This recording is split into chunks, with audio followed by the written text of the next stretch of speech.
ISTE3G deals with communication with parents, peers, staff, and students on a local and global level.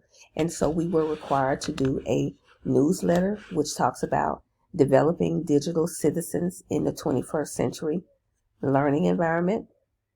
And so the purpose was to educate administrators, teachers, students, and parents on the importance of digital citizenship, as well as the rights and responsibilities of maintaining a standard when using technology integration.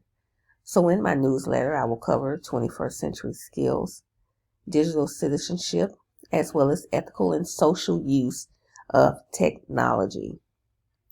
21st century skills include learning skills, critical thinking, creativity, collaboration, literacy skills, which include media and technology, and life skills, which is social flexibility, as well as leadership.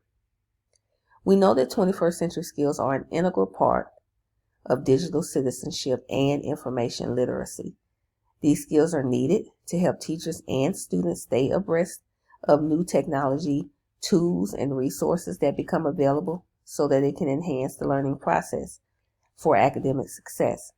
But the common goal is to foster critical thinking and leadership, as well as to prepare students for the workplace. Digital citizenship is using appropriate and responsible use of technology.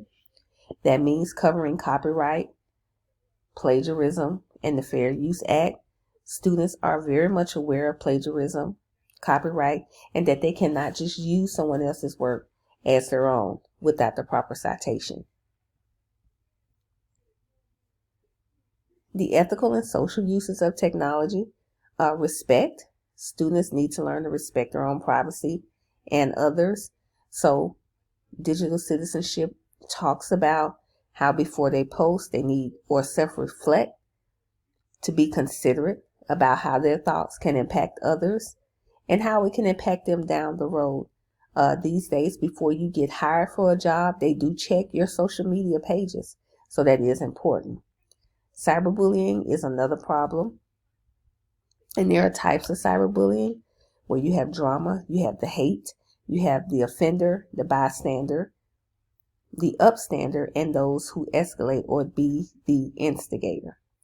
All of these can damage the self-image and identity of students. And so cyberbullying is something that you definitely have to cover when discussing digital citizenship, as well as internet safety, knowing the rules, privacy, and security, having strong passwords, not opening spam mail, and not sharing your password with anyone.